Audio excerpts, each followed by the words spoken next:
top show. Don't know what happened at the end. Never mind. Let's just do the 4 limitless contemplations.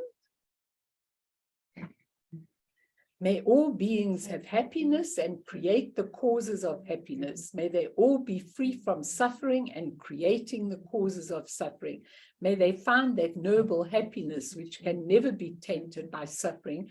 May they attain universal impartial compassion, free of worldly bias towards friends and enemies. Sem jendam je dewatang dewe jutang din bajutik dungal tang dungal chichutang drawajutik mepe dewa tampatang mindrawajutik nering chaktang nitang drawe tang nom chempolane pajuche. So good morning, everybody. So lovely to see all of you, and I'm so happy that there's no load shedding today, although there's no telling what's next. I'm really not sure. So today I'm taking Garab Dorje's second point and emphasizing it, and I've called it definitely deciding on our unique state is the path to follow. Very important. So let me, before I even start, for those that haven't been here all the time or haven't done it, let me just do Garab Dorje, and I'm going to give you his little story in a moment because I've got it beautifully by Tulku Tondro. But his statements are Upadesha, which is the highest possible stuff where the mind lineage went into Manjushra Mitra, and he was left with his little casket and these 3 vital points. Now, I love the vital points from the minute that I saw them, but now teaching it again, I cannot begin to tell you how everything is just changing in my life. We've got a lot of overseas visitors and stuff going on, samsaric stuff going on, unbelievable. And I just usually sigh and moan and groan. And instead of doing that, I'm actually using these 3 points in everything that I'm doing, which is so important. So the first point, Garab Dorje said, one is introduced directly to one's own nature. Okay, that is called the view. The view is the most important thing. Patrul Rinpoche said, if you haven't got the view, then you haven't got the path or the fruition and the action. You've got nothing if you haven't got the view. This is the view when you are introduced, and I'll give you a short summary of what we were doing last time, because it's really important when one is directly introduced, called the view. Then the second point, which we're going to be tackling in great depth, is one definitively decides upon this unique state. And if you start wondering why the word definitively is, because we're too wishy-washy. We wishy-washy on our pathway. We do a little bit, and then we stop, and then we do a little, we go into the corner and do 1 minute of practice. This practice is definitively decided upon. It doesn't have to be formal practice, but it is definitively decided upon, because wherever you are, it's the practice. If you're talking to people in business, you need Vaishra speech. That's what this definitively decides. You need Vaishra speech so that you are fully aware of what that person there is actually thinking. You are, when you're socializing, you've got Vaishra speech because you don't know why you're socializing. You might have to put something into that person. The path is all the time, Mart, you're immigrating to a new life, but nothing is changing within you. It's only your external temporary drama that's changing. And you've got to see it. You've definitively got to decide upon this unique state. Otherwise, you're doomed. If you're trying to adapt to a new life, just let it adapt you to a new life. And that second point is called the path, the meditation, the path. So the view is the first one, the path is the second one. Path. This morning, when I was in the shower, I thought, path, what's the path? You know, what is it? Is a little zigzag thing that we go on? No, The path is actually no thing, but the path is there. Why? Because we forgot who we were. So in the path, we're getting back to those three kayas. And then we get meditation practices to try to help us. But somebody said to me, is in really very traumatic circumstances yesterday, said to me, you know, Melanie, I don't like meditating. How I meditate is I walk around nature. I said, wonderful. I don't care what you do on your path. These things were only given by the Buddha, by Guru Rinpoche, so that we could get back. Vajrayana was given to us. Why? Because the three kayas are right there when we do Vajrayana, and I'll point it out to you in a moment. That's what we're coming back to, the path. Our real Vajra body, speech, and mind, and how it operates in the world. That's the path, not one little practice that you do here or there. The path is finding who you really are, and you definitively have to decide on that. And then his third one is, one continues directly with confidence in liberation. That's the fruition and the action and the fruition. And when you look at the path, the view and the fruition are exactly identical. But because we've forgotten, not because we've walked away from it, it was always in you even when you walked away. But the actual view, the actual knowing who we were, and the coming back to who we were, there's only one way we can go on, the path. And so you then, once you know that, the third point comes, and that is one continues directly with confidence in liberation. Now, Patrul Rinpoche and all these wonderful masters have given us the techniques of what to do to liberate those thoughts. And we will practice them next time when I come back. We will practice those thoughts, how to liberate them, because you have to have confidence that none of this, I go to people who are in trauma. I don't know how many people in trauma I've seen in this last week, and I go, Lama Yeshe's point. And yet, when you go through this trauma, you have your awakened nature, and that's the only thing you can depend on. Nothing else. There is nothing else to do. So those 3 points, the view, the path, and the let's call it the fruition, okay, are very, very important, because the 3 of them are linked to our body, speech, and mind, the very thing that takes us through this life. Those 3, the view, the path, and the fruition, are linked to our body, speech, and mind. When we know this, Mart, whatever you pack in your suitcase, pack this. Never mind the clothes, never mind all the chuts, never mind all the things. Leave those, it doesn't matter. As I want you to do a mental exercise as you're packing in these crazy last days, actually physically say, that's how you bring the path on. This is what I'm packing in. I'm packing in Garab Dorje's 3 vital points which are going to sustain me. I'm packing in the 3 bodies. I'm packing in, just pack in what you need, all of you, because this is the only solution to our problems. So there was a beautiful story about the meditation teacher from the West who went to practice with Zen master Seeing Shan in Korea. During the journey, I'm laughing about Korea because I'm watching a movie. I do other things while I'm watching the movie. I watch the movie as my role, but I also do a few other things while I'm watching. But we're watching a Korean movie, and it's so beautiful to see how they are, because those Koreans, they always bow to each other, and I think, and they're gentle, and they don't, not slabbing big voices and everything. Their words are few.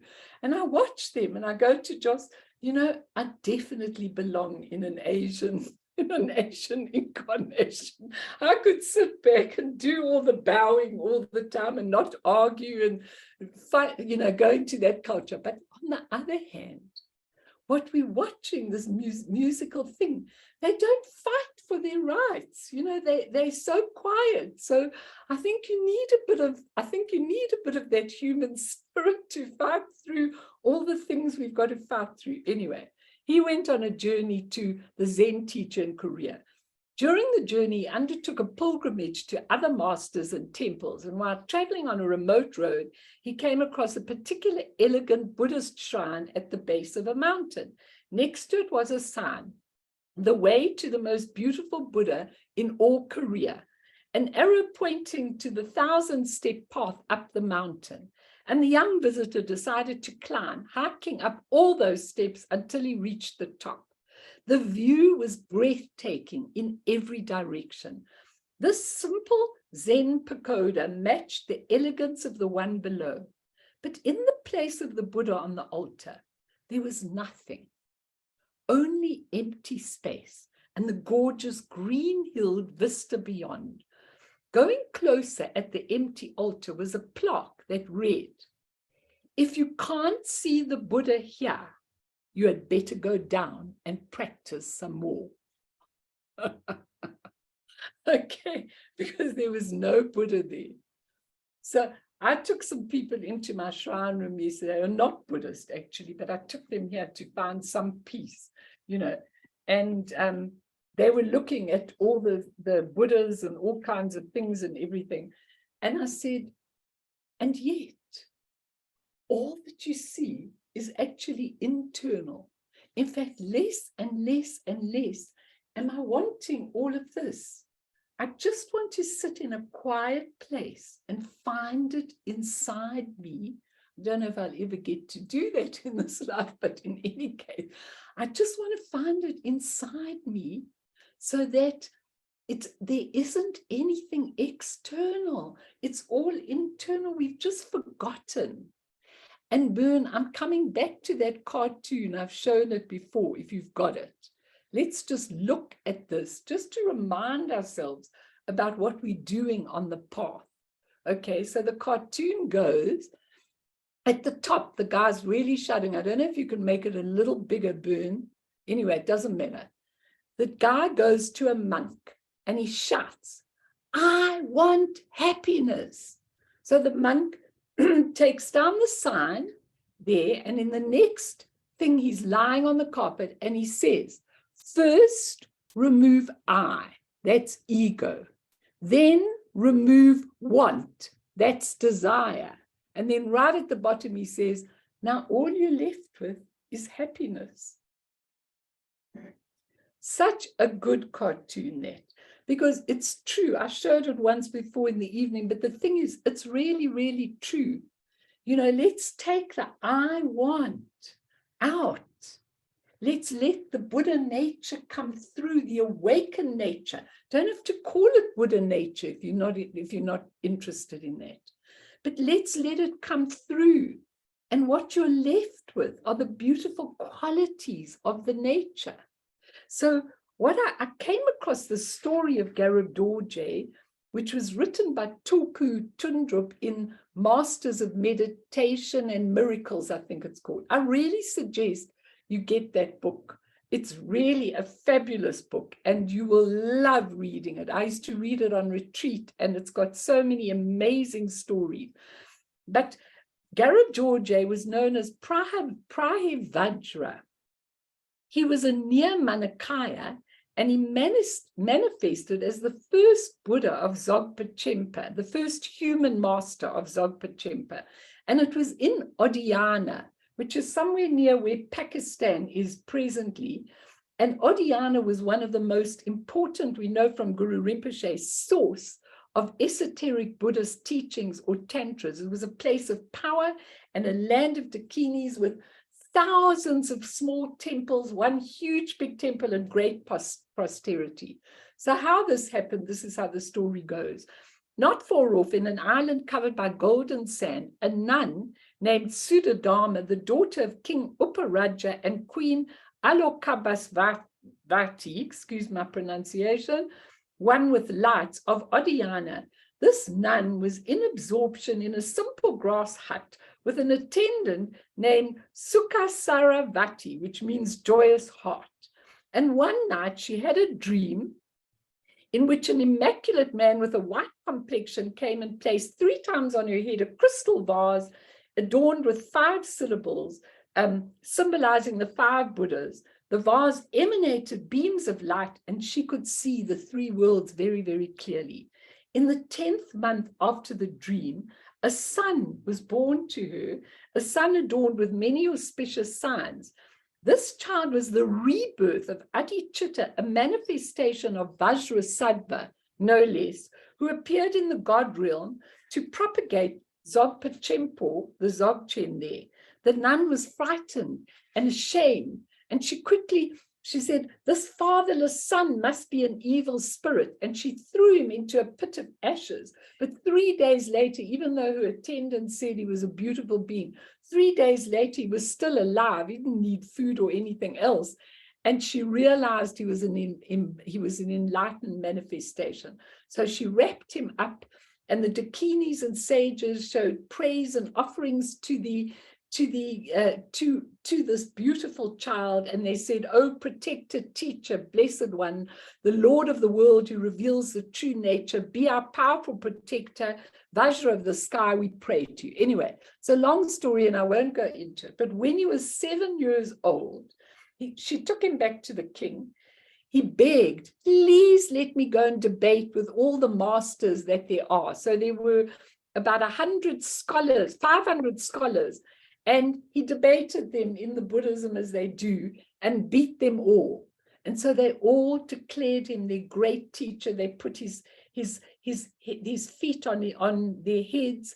And after that, after he'd won that, he went into a grass hut and remained in contemplation until the age of 32. Okay.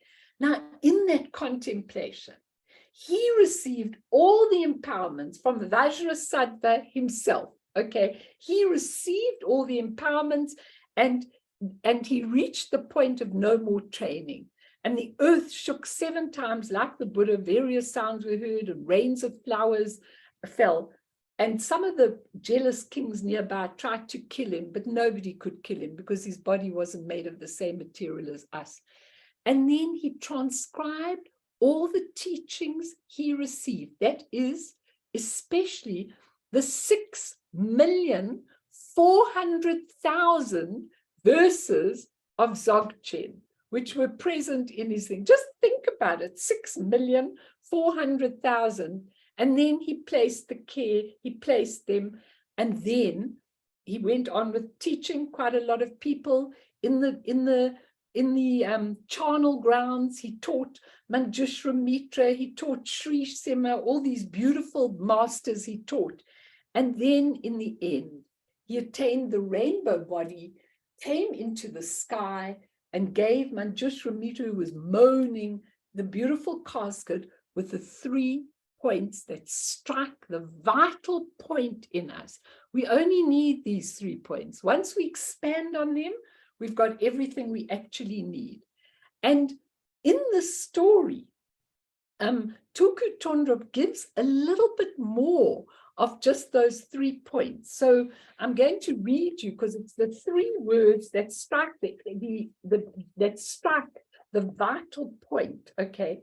And then he said there were more lines in those 3, but the 3 have been taken. It goes like this: homage, now this is important, to the realization of confidence in the self-awareness. Self-awareness means awareness that exists by itself, not your own self-awareness. Self-awareness, confidence that we have that within us. The nature of awareness is free from existence, and various arisings of self-appearances are ceaseless. So all the phenomenal existence are arising as the pure land of Dharmakaya, and all the arisings are liberated in the nature of awareness itself. And then he goes on to the 3 point, the view, introduction to the nature, one's own awareness itself, the path, becoming certain of a single point of maintaining the nature itself. And the third point, result, the fruition, having confidence in the liberation of everything into the primordial nature. And he says, just by reading the Testament, Manjushra Mitra attained a realization equal to that of Prahivajra. So I love that story because I think it's really important. But what I want to say to all of you is, obviously, we're not getting the direct transmission, but let me say to you that if you incorporate this into your life and you ponder it and you incorporate it into your practice, something starts changing. You know, the practice I normally do in the morning, something has changed. I can't tell you what it is, but when I'm looking at the wisdoms, which I'm going to do tomorrow night, when I'm looking at the wisdoms, something in me is completely light-hearted. When they say your consciousness transforms, it transmutes. And I'm thinking to myself, wow, your consciousness transmutes, and then you're free. You're not busy analyzing every single thing that you've got to, you just do it. That's what Guru Rinpoche expects of you. That's what you do. And it's so important. I'll throw it open in a minute for all of you to ask or give your comments. But it's so important to understand how vital this is, that when on the path, we suddenly discover these three Vajra, body, speech, and mind. When we discover them, we're liberated, we're free. We're not tied to all the things that we have to do. And I know the things we have to do are jolly, jolly difficult at the moment. So I don't know if anybody wants to say anything. I'm going to just give you a little summary. Well, maybe I'll just give you the tiny summary of last week, and then we'll go on to the second point really in depth. So what we were talking about last week was the first point, a direct introduction to your nature of mind. Now, you went to Jamtrul Rinpoche, Andres, you know, a few of you went to Jamtrul Rinpoche. I'll go next time, I assure you, I promise you, I'll definitely go. I'm really sorry that I missed it. It was just too many things going on. But you go to someone like that, and they're pointing out the nature of mind, but half the audience doesn't get it. And how do you point out the nature of mind? I was giving you the golden letters last week. How he says, you make the distinction in your mind, and that's what I'm teaching on Tuesday night, the distinction between the nature of mind and the mind of the thought process, the human SEM part of the mind. You make that distinction. And then I'm not going to go into it. You can go back and get the teaching from last week if you haven't heard it. But what's so fascinating is, in his introduction, the master says, this is your nature of mind. Think of it not as an ordinary mirror. Think of it as a crystalline, holographic mirror that's clearly transparent. That's what you've got in your heart. And this mirror reflects, this mirror, its nature is immediate awareness, immediate presence. Self-awareness, self-existing awareness is the nature of this mirror of your true nature. And what does the mirror do? Why has the mirror got a nature, self-existing awareness? Because the nature has the possibility of reflecting all kinds of reflections, because that nature can reflect anything that it needs to reflect, okay?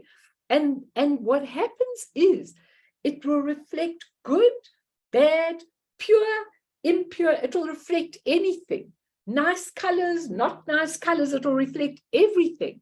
But those reflections of your life, of your feelings, of your situations, have no bearing on this mirror the nature of mind.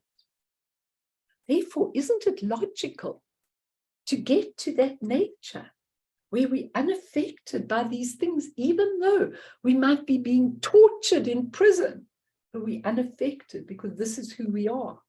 And then what happens, the failure, I was saying last week when they introduced you, the failure is when we think that those reflections are real instead of reflections, and we go to them and we grasp them and we try and get rid of them and we hold on to them, and we can't. When we do think that, we make them solid.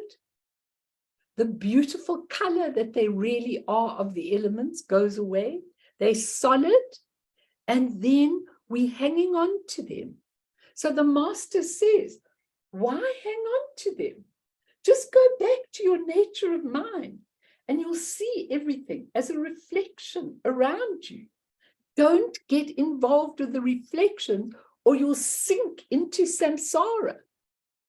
So that's how, and also that this is beyond time. So in 1 minute, you'll be gone.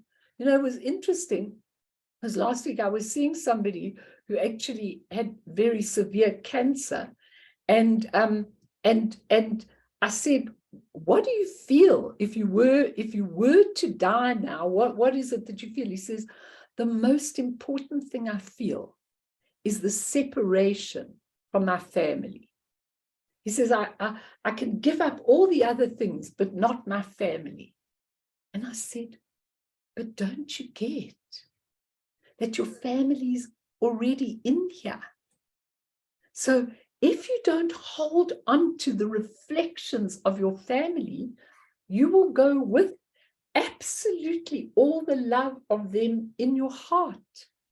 So why hold on to the phantom when you've already got it inside you? And that is how, if we recognize what the story is, then we stop living in the reflections and come to the nature of mind where Rigpa, self-existing awareness, is completely full. So before we go on, we should actually do a meditation, and we should actually, I'm opening up, if anybody will please say whatever you want, ask whatever you want. I'm really happy to hear what you've got to say. It's so important, because if you can get this, your life changes. If this is a theoretical stuff, nothing changes. So anybody who wants to ask or comment how it reflects in with them, anybody.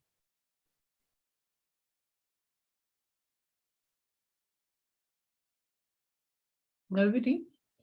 Oh, you all know it. Don't be shy, because it's important that you ask. I don't care how small your question is. I don't care, or what you're feeling. Just tell me what you feel so that I know I'm going on the right track, or I must go back to things. I don't care if we spend the rest of the year doing this, because we can bring in all sorts of other things while we're doing these 3 vital points. They are everything, absolutely everything. Anyone, any sticking points, any things that you feel you want to add. Okay.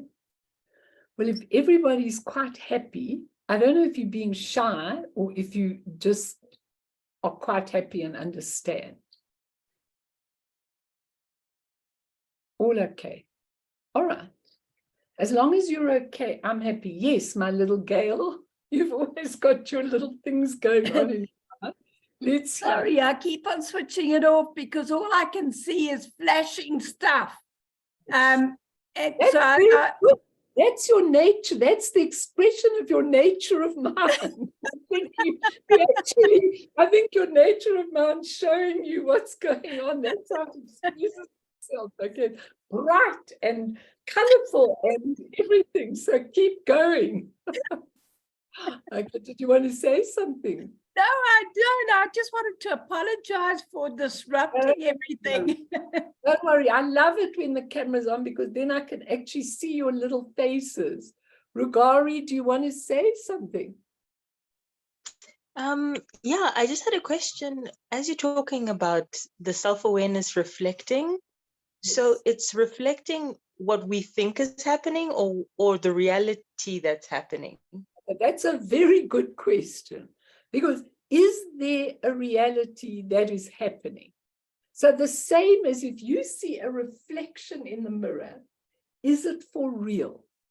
No, it's not for real in the relative, tangible sense. Are all these family members of mine for real? No, they're just figmented beings. Look, they're more than that because we're living with them, okay?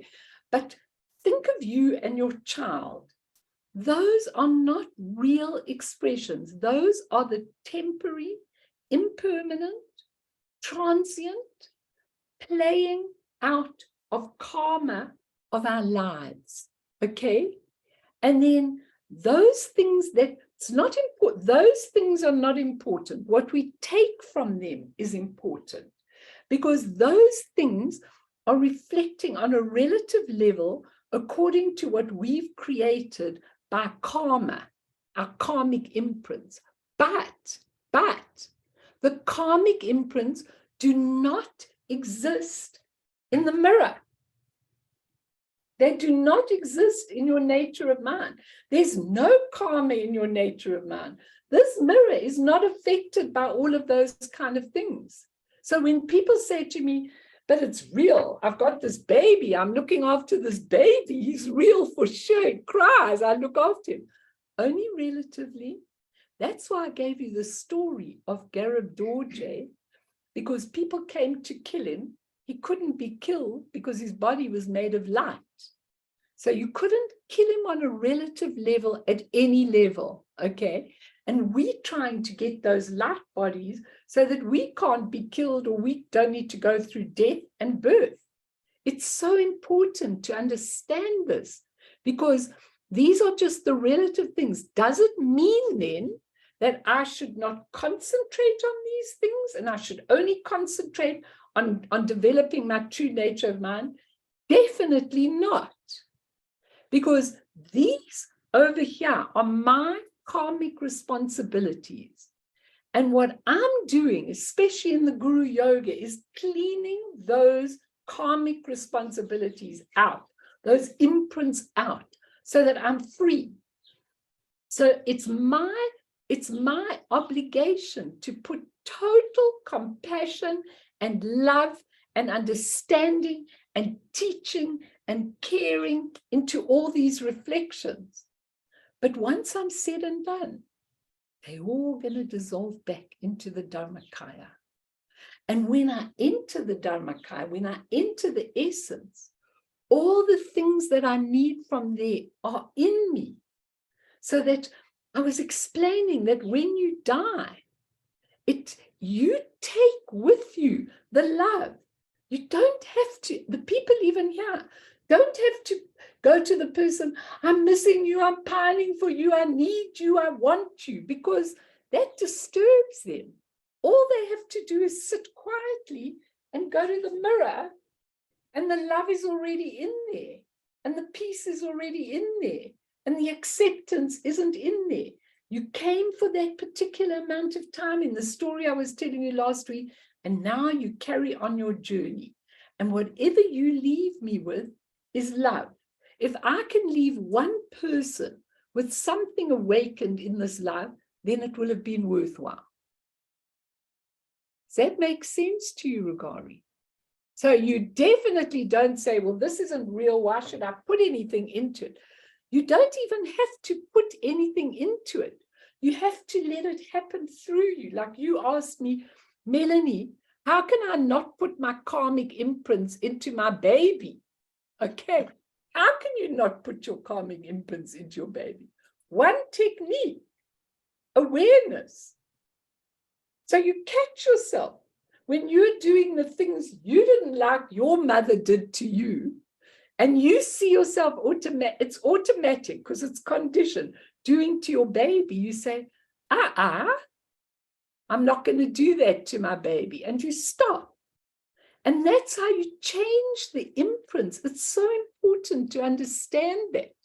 You can't change it by saying, I'm not anything, I'm this, I'm that. You can only change it with awareness. That's all. So as we do it, we know we're doing it. Such a strange thing, because, I always thought I never looked like my mother. But as I'm getting older and I glance at the mirror as I'm walking past, I think, I can see my mother. I can actually see my mother. And it's such an interesting thing because my mother and I were totally different people. So what it says to me is that all the genes are there, the possibilities are there, but I have got to either let those potentialities happen or change them with self-awareness. Not self-awareness, self-existing awareness. If I don't want them, if I want them and I want to be like her, that's different, and she had some beautiful qualities, so I don't mind those, okay, but certain ones, I want to be different. And when I look back, I think I did exactly that to my children. They moan like anything about me. Okay, so the thing is, it's an interesting thing, Any other questions or comments? Okay, let's do just a little meditation.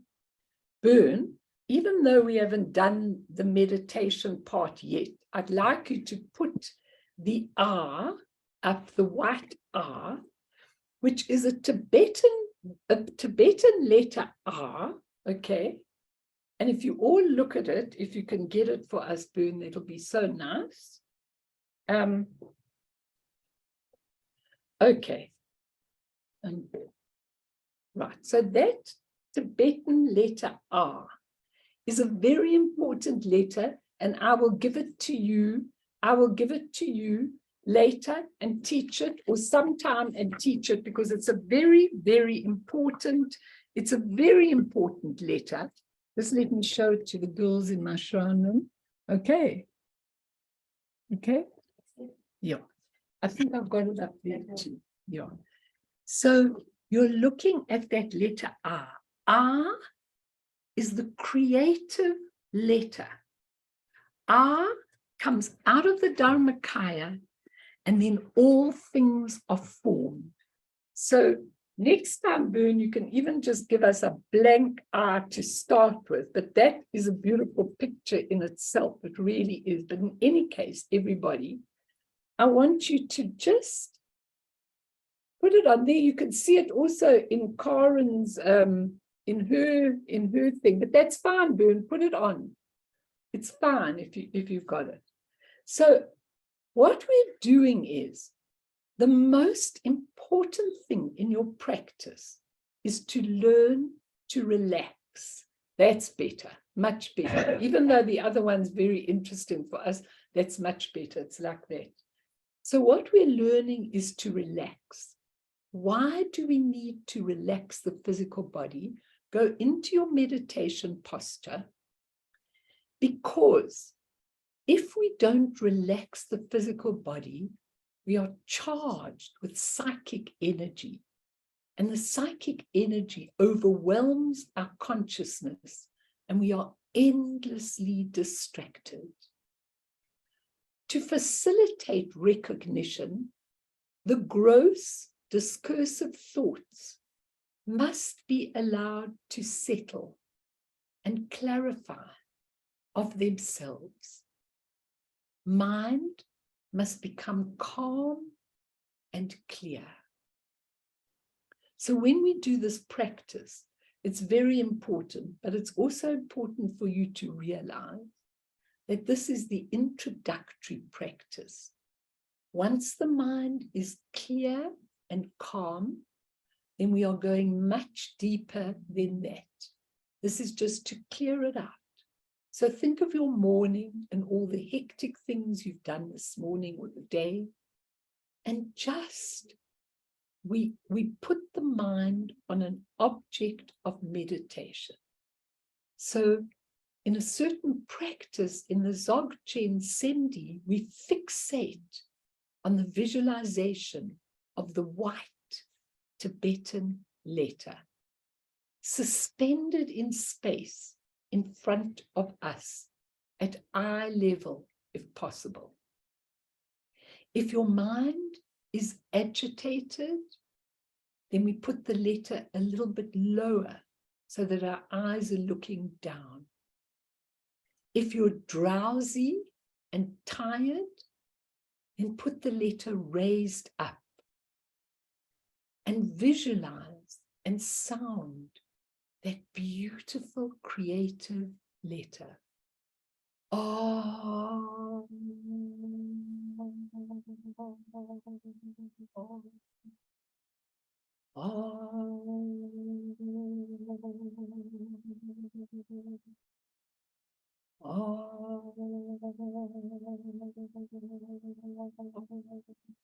Just keep fixating on that let all the other thoughts dissolve, and repeat the sound over and over.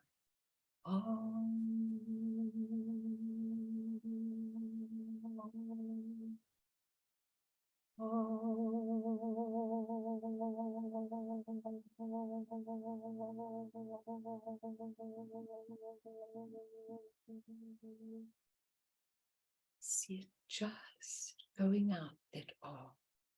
In this way, our attention, our energy, and our visualization are integrated together, and it aids our concentration. Attention is kept on the R, and when thoughts arise, just don't follow them. Bring your mind back to the R.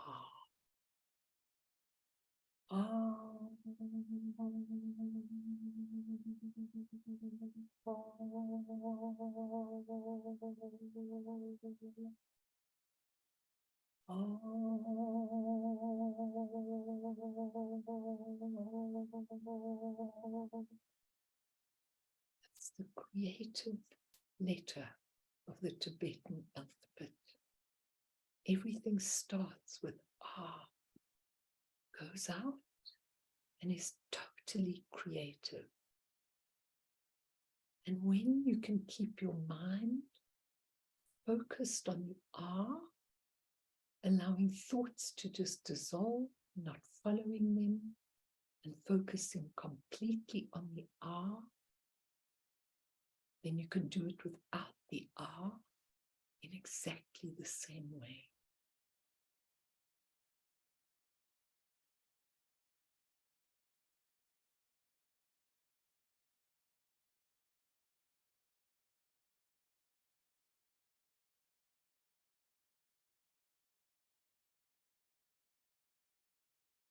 You're tense, let your body relax, let your breath relax.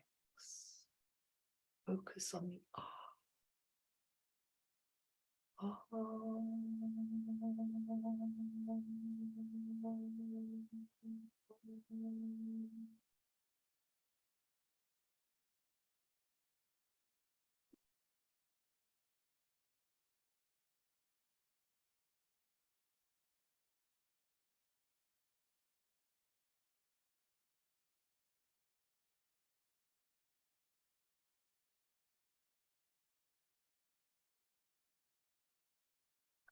Profound state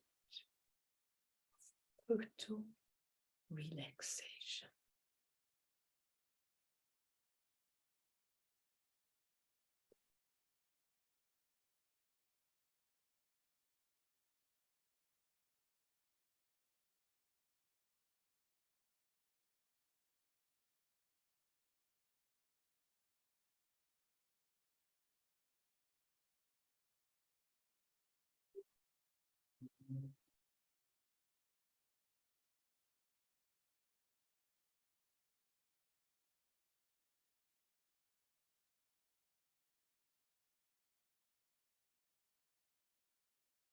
Now we're also going to learn how to put the pair in, thanks, Bern, it's fine.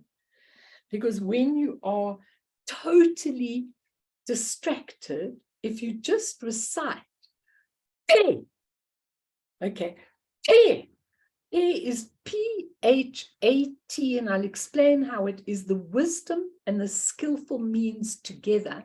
If you chant pair, it actually brings you back to the concentration and then go on with the R. Okay, it's very, very beautiful, and it shatters, the pair shatters everything. And what it really is it's P-H-A is the means, and T-A is the wisdom. It's spelled P-H-A-T and pronounced pe. So pa, P-H-A, is the skillful means, and ka is the wisdom. So you're putting it back together, the wisdom, when you actually know that you are completely and totally distracted. So there are lots of ways, because all you're asked to do in this, you're not asked to do hours and hours of practice. You can do the R for 3 minutes and focus completely and go on. You could take it to work and do the R, and then that's it. You could do it when you've got 3 minutes of time. I don't want people to think that you have to do long practices, because that's not the idea. The idea is to awaken and really, really know what you are. And that shatters everything. The practice is only there to get you there. So looking at Tulku Urgyen Rinpoche, he, in his article on the 3 vital points, when he comes to the second statement, which is to definitively decide on one point, he goes like this. He just gives one paragraph. He says, the empty essence, that's your beautiful essence, is called Dharmakaya, while the cognizant nature is called Sambhogakaya. The unity of these two, the essence and the nature, which is all pervasive, is called Nirmanakaya. Okay? Once we recognize our own nature, our awakened nature, then we should decide on one point, that the 3 kayas of all the Buddhas are present in us. That's the point. Now, of course, I've got millions of explanations of all the other masters that have given it, because you're going to say, well, that's fine, but how do I do it? How do I get there? What must I do? I do understand Dharmakaya, Sambhogakaya, Nirmanakaya, but how do I get there? Okay, so in his other article, he says, as I mentioned before, the moment of recognizing non-dual awareness is called the identity of the 3 kayas. Our essence, nature, and capacity are the Dharmakaya, the Sambhogakaya, and the Nirmanakaya. And he says they are also the 3 Vajras, the Vajra body, speech, and mind of all the Buddhas, which we're supposed to achieve. And he says this indivisible identity of the 3 kayas is called the essence body. When you put them all together, it's called Svavabhika Kaya. So he says, so in this way, don't you have the 3 kayas right in the palm of your hand? Now, that's still not enough for us, because we really, really, really need to know, if we're definitively deciding on one point, what is the point? Now, let me tell you something. When I started on the journey, and I had a beautiful pointing out by Taisito Rinpoche, probably the privilege of all my whole life, okay? And then what I began to realize for myself is, when I saw these 3 things mentioned over and over and over again, the essence, the nature, and the unlimited capacity, and it took me months and months and months, maybe years, to realize how amazing it is to know these 3 points. Because if we know these 3 points, we actually know everything, and we actually can definitively decide on these 3 points. Because everything, the way the world exists, science, whatever else you want to know about, your families, everything, are all about that. There is this essence. In religions, they call it the God force. And then after a while, they called it God. Okay, but the problem with God was that it was there and not here. So if we look at the essence, the emptiness, which is not empty, it's the possibility of many, many things. The essence, which is absolutely pure, it's nature, which is aware, luminous, absolutely luminous, and it gets expressed in unlimited capacity. Then you know what? I've got no excuse to be tired. Okay, no excuse to be tired. And that's come to me lately a lot. Because I've been thinking, my husband said, you always grumble, you're tired. And I said, you're absolutely right.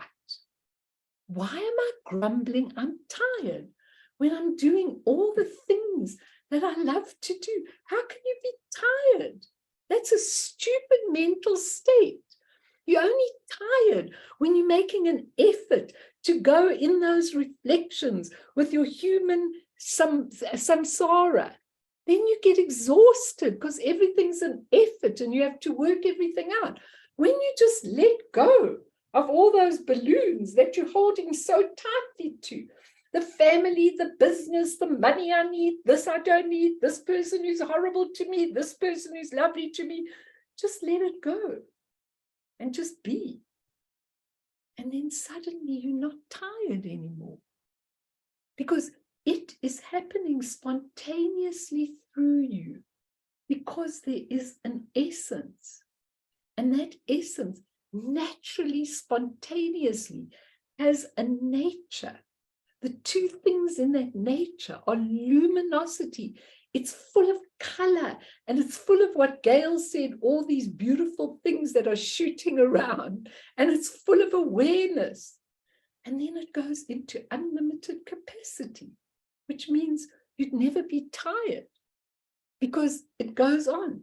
And then as we come deeper and deeper, it's so interesting because going back to the primordial purity, you must all understand that I've got these hundreds of files, okay, and hundreds of talks that I've given over the years.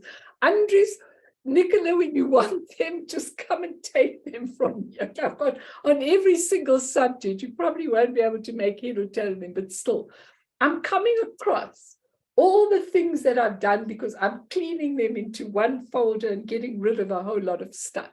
So I'm coming across all these beautiful things that I wrote out that I can't remember I wrote out, okay?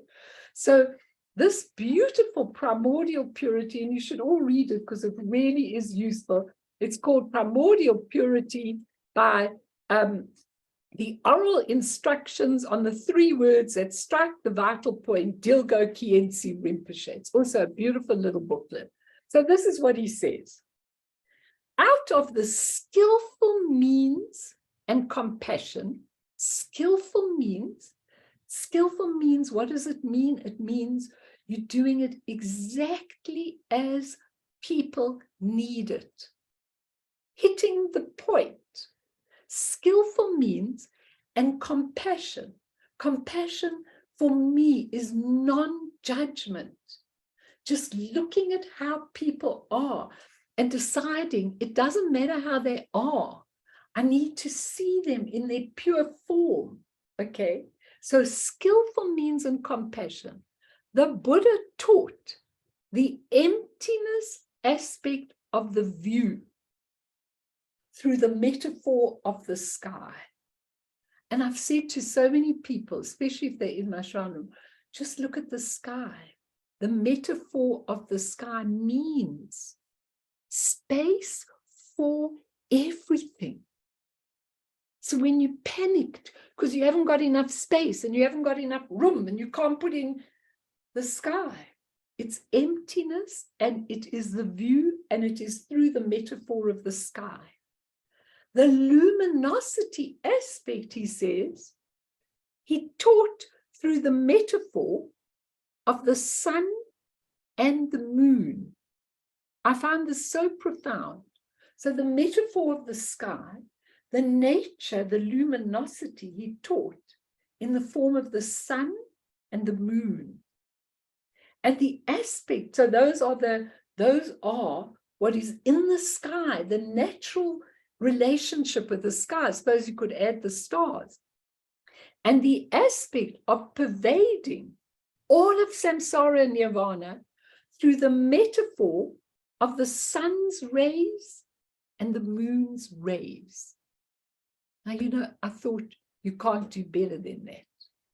Draw a painting, put the sky and put the sun and the moon, and then put their rays coming out everywhere. And you've got the whole story of creation of yourself, of the definitive state of what Garab Dorje is taught. And he says, through hearing, you're hearing me, I hope, the view is understood. Through reflection, that's my pondering, it is experienced. And if one meditates, you can do your meditation how you like. If you do it walking in the garden, that's fine by me. Other teachers may not say so. But if you meditate, the view will unfold free of error. He said, you need to examine, this is Dilgo Khyentse, the Buddha's teachings, and then they become more profound and vast. He says, for whomever emptiness is possible, everything is possible. Very profound. I wrote this long ago and I only found it these days. For whoever emptiness is possible, everything is possible. So it gives the view, the path, and the fruition. The sky, the sun and moon in the sky, and its rays, infinite rays. It's such a beautiful way. And then another article that I came to, I did a teaching on coming face to face with the true nature of our ordinary body, speech, and mind. So as I'm watching the movie, I'm coming across all these lectures that I did over all the years. And then I think, oh, this is very interesting. This will apply very well. So listen, what I wrote. I took it out of obviously wonderful teaching. Right at the top, the essence, the nature, and the unlimited energy or capacity. Write it down and put it up in your shrine room, in your home, above your bed, so you never forget, okay? When we become enlightened, we manifest as the 5 wisdoms and the 3 kayas. The 3 kayas are called the Trikaya. When we do various practices, now listen, because this is the part. When we do various practices, from Nondro to Guru Yoga, it's all about cleansing our body, speech, and mind, and attaining Vajra body, speech, and mind, or Dharmakaya, Sambhogakaya, Niyamanakaya. That's why we do the practices. If you haven't got that, don't bother to do the practices, okay? Because the Nondra to the Guru Yoga is all about taking our ordinary body, our ordinary speech, our ordinary mind, and changing it. Now think about this. For example, in the Nondra, the prostrations are clearing the obscurations of the body.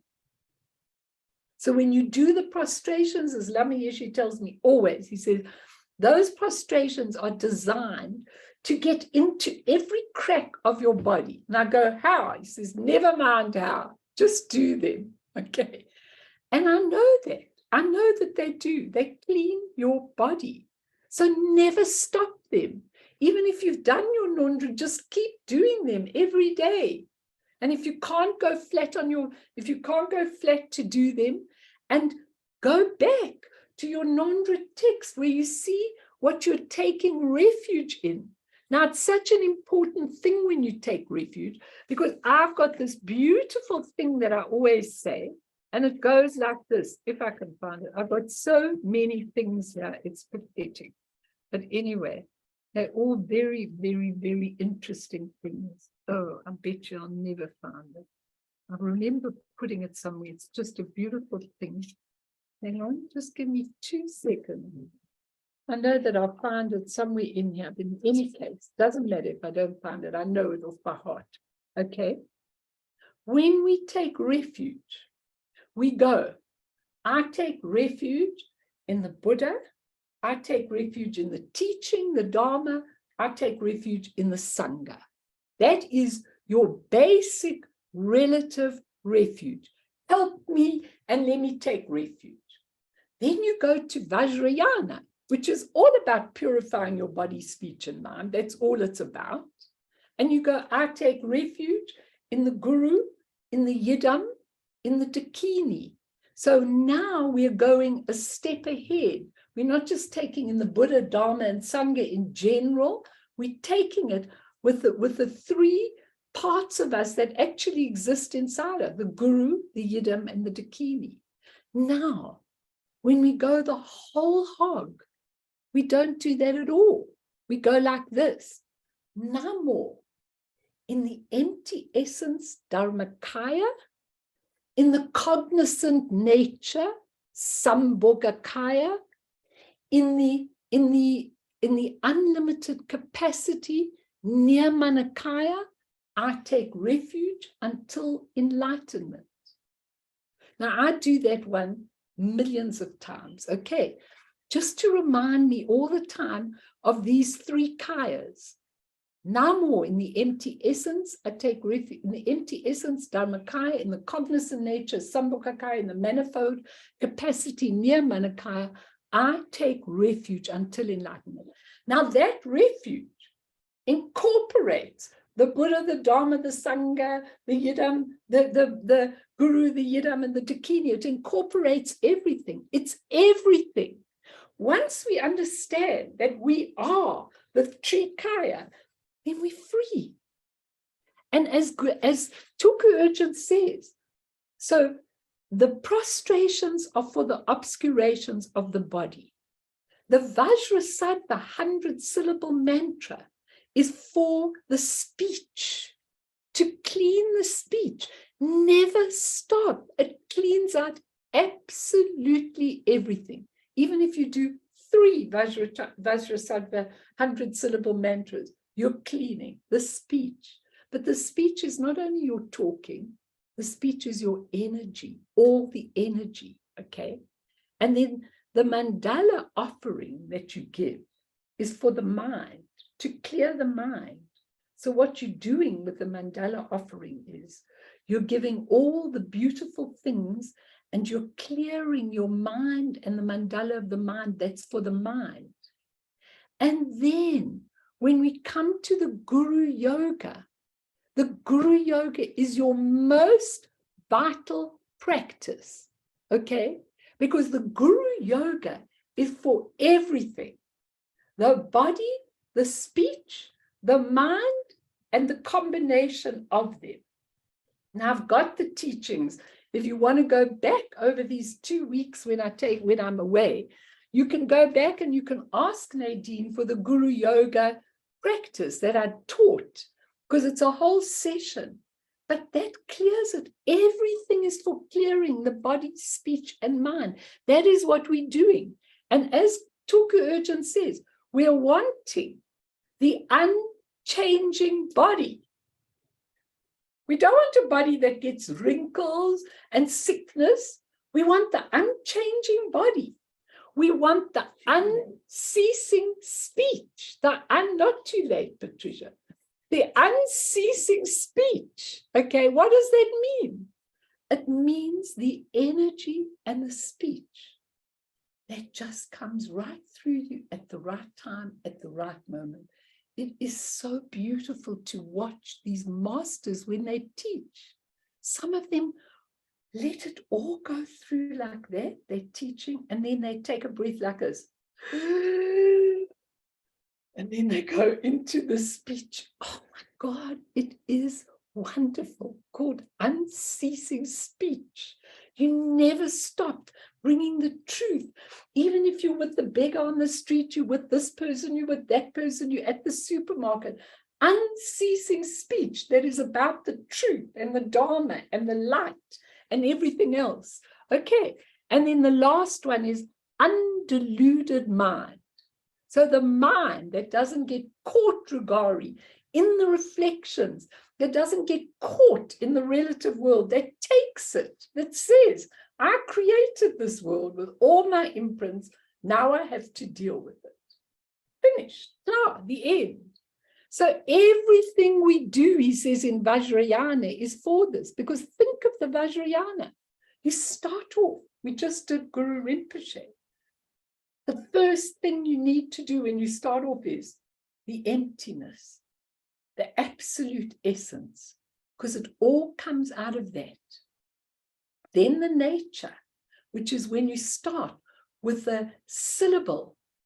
So in this case, it's the hung, and then you start creating the beautiful creations that come out of the essence. And then you do the syllable, you do the mantra, which is the beautiful speech, because the mantra has everything in it that the ugly speech doesn't have.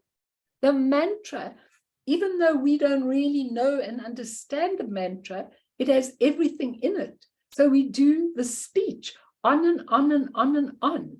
And it's absolutely the mantra. And then we dissolve. It wasn't sunny this morning. Let me take this out of the sun. We dissolve it back into emptiness. So just think about that. Body, speech, and mind is all incorporated. And he says, our physical body of flesh and blood covers the Vajra body. Our words and sounds we utter uninterrupted and incessantly obscure the Vajra speech. And our train of thoughts endlessly, life after life, cover our Vajra undeluded mind. I mean, there it is. And then he says, these are all the symbols. And then I'm not even going to go into, I mean, Namkha Nobu gives the most beautiful thing. He says, there are three kayas, Dharmakaya, Sambhogakaya, Niyamanakaya, and one can't be without the other. But he says, in order to understand their meaning, we must return to the concepts of essence, nature, and energy. So we're back into the concepts of essence, nature, and energy. It's so important for all of you to understand that, because those three tell you absolutely everything that you need to know. We're back into that, which is so important, okay? And then he says, Kaya means body. The whole dimension, both material and immaterial, which we find ourselves. He says Dharma here means existence. So Dharmakaya is the total dimension of existence without any exclusions, and it corresponds to the essence, the ineffable, immeasurable condition beyond all concepts and limits of duality. And then he goes on, the Sambhogakaya means wealth or enjoyments. So the Sambhogakaya means the dimension of wealth. You just think about it. The Sambhogakaya is what you're creating in the Vajrayana.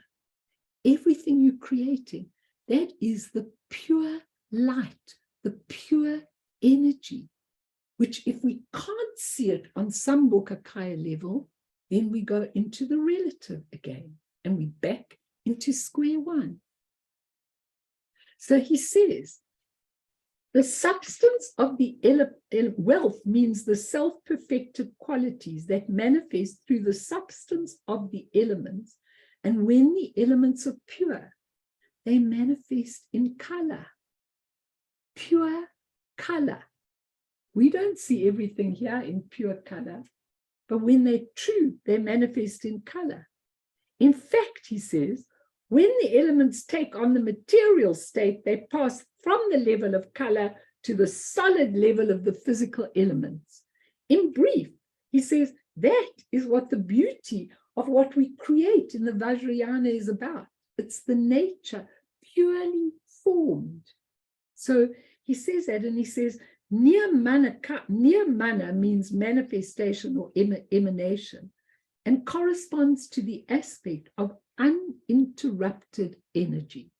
So Nirmanakaya means the dimension of manifestation. In fact, through the energy, both pure vision and impure vision can manifest, and both are deemed Nirmanakaya visions. He says pure vision transcends the material dimension and constitutes the essence of the elements, while impure vision corresponds to what is called karmic vision. So we go back to the reflections. That's your karmic vision. It's not the truth, and there's no duality there. That's enough. I think I've done enough teaching, because the path is what we're doing. So just one last thing, when we see the whole pure creation, then all appearances become the mandalas of the deities. All sounds become the sound of the mantra. All thoughts become enlightened mind. And we say, Tulku Virgin said, this is our basic state. It's not a concocted state. So we have to do it. And just the very last from it, then I'll open it up. The three kayas are the basic dimension through which all the mundane and higher worlds manifest and disappear. Through those three. So when you know those three, and I'll teach them again tomorrow, those of you that can come, I know the Australians can't come, but it's amazing, because when you see what these are, it's absolutely amazing. And then you go on, I'll go on to teach you what happens at all the different levels, at the Dharmakaya level, at the Sambhogakaya level. If you see the mandala, there's a perfect teacher, there's a perfect place, there's a perfect audience. The Sangha, the audience, are absolutely the manifestation of the master's mind. They're not little children sitting there. They all have that. They just manifest all of that. The master manifests that, or the teacher, the guru, the Buddha, so that we can all understand. So in the Sambhogakaya level, when someone asks a question, they already know the answer. They ask the question. So it can be recorded, like they say in the sutras, thus have I heard.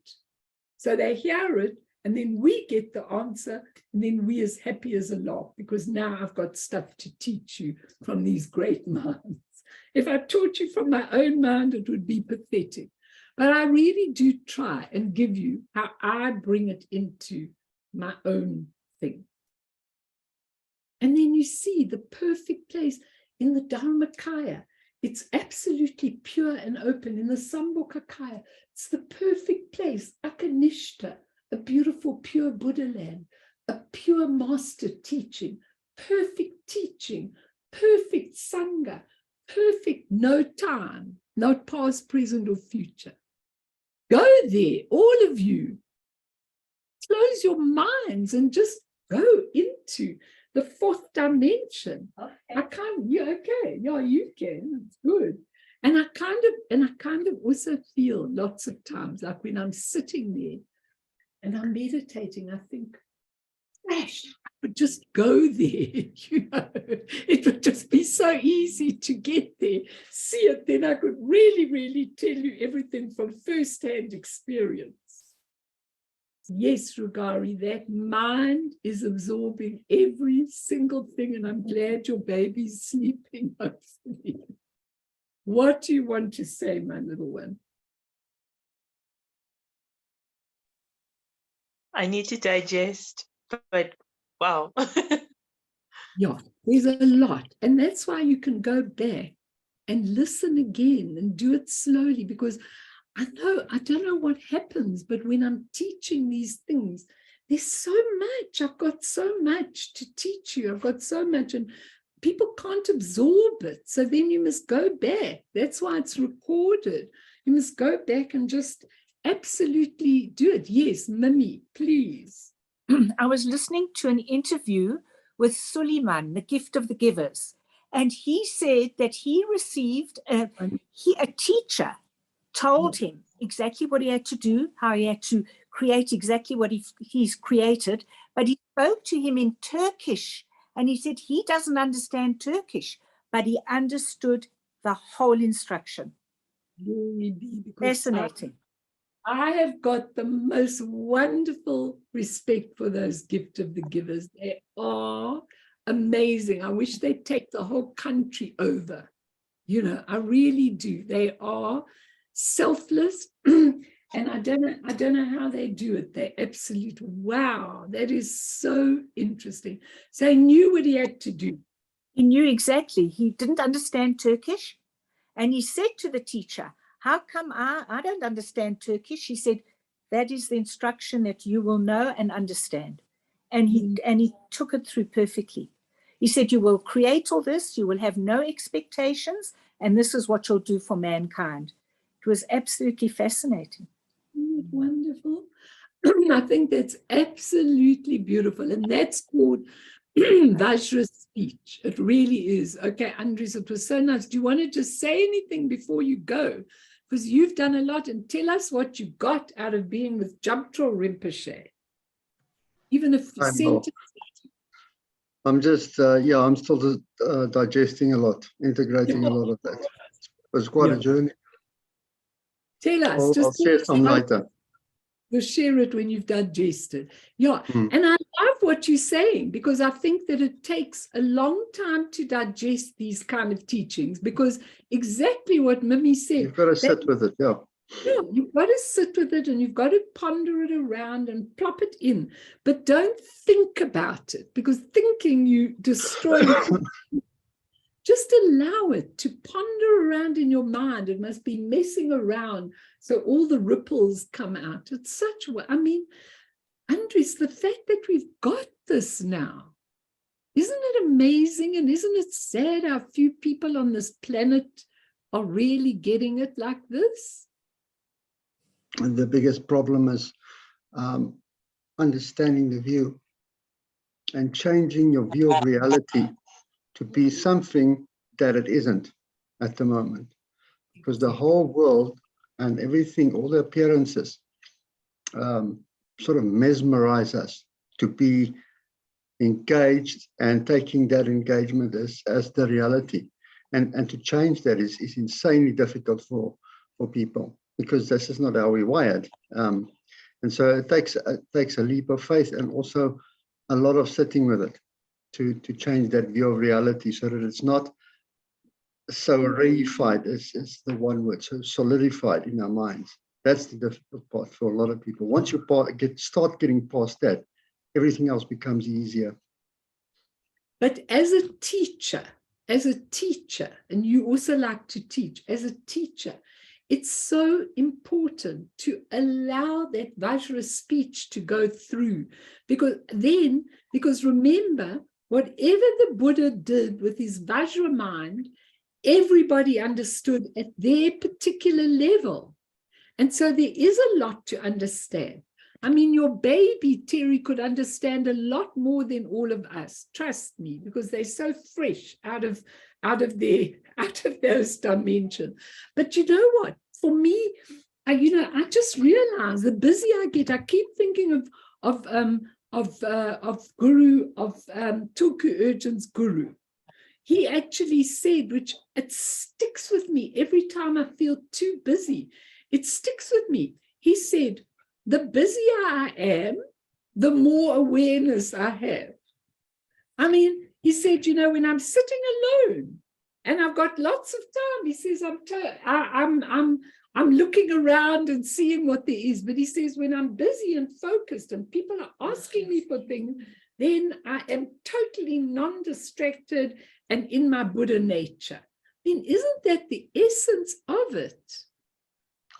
I think, you know, I'm sure you would also agree that if you teach, not that I'm a teacher, but if you do share, the ego has to disappear. I always bring Akong Rinpoche's essence, his mind, into our sessions that we do as the meditation group. And then what happens. I just let it flow. Like everybody wants me to record those meditations, and I say, I can't, and I can't repeat it, because whatever happens during that session is in the moment, then it's gone. You know, you can't, but your ego has to disappear. It's got to be no ego. Yeah, completely. And you know what? It really, really does in the end, because it becomes too many things to try and consider your own self. And that's why I like to also try and give examples of the people that are sent to me. You know, I always disguise all the information so that nobody can say this is so-and-so or this is so-and-so. If it's a female, I might make them into a male, you know, that kind of thing. So there's no identification. But the way that I am learning is through other people's pain, through watching them and through being able to actually be there totally in their pain and understand it from their perspective. That's the most important thing. You know, that's what we're talking about, that when we are looking at the three kayas, we are looking, and I'll end now, we are looking at our own body, speech, and mind, which then becomes so ordinary if we don't enlighten them. And then we can only do such a limited amount of things. And it's so interesting, because someone was saying to me, you know, when I said, they said, are you very busy? And I said, yeah, I'm very busy. But this person said to me, when I look at people, when I go and visit my mother-in-law in the old aged home, and I look at all the people there, some of them may be the same age as me, you know, or the same age as some of the people that are really into the Dharma. He said, it's unbelievable, because, you know, those people just don't know what they're doing. They feel like they're at the end of their life, and heaven forbid death should come and they're going to go out of death. And so when you've got this purpose and you really understand everything, you are in such a beautiful position. What else do we want? You know, what else do we want? Anyway, listen, Mart, we really wish you well from all of us, so well. And of course, you'll be back in the groups. And when you're not too hectic in the beginning, come on a Monday and a Tuesday. It'll make you feel at home. You know? And we really wish you well. And for all of you, it's so lovely. I'm not going to see you next week, and I'm not going to see you the week after, which is Easter. And then we'll resume the week after Easter. And then I'll finish. Lovely. Thanks, Luz. And I'll absolutely finish this second point, and then we'll go on to the third point. And it doesn't matter, we can take our time, because there's so much to teach. It would be a pity if I rushed through it, you know. So I really wish you all well. Let's just do our dedication to all sentient beings. So much suffering on the planet, so many dictators on this planet who are just interested in their own selves. And we dedicate to all those who are really having a struggle and suffering now. Through this merit, may we achieve all-seeing Buddhahood, and thereafter, once all harmful enemies have been defeated, may all beings be liberated from the ocean of existence, stirred by the waves of birth, old age, sickness, and death. Sonam die tamche zipane topne nepe tranam pamshene jega nachi balap drupai Sipe sole doa dro war show. Just want to see that I've got that. Stop recording.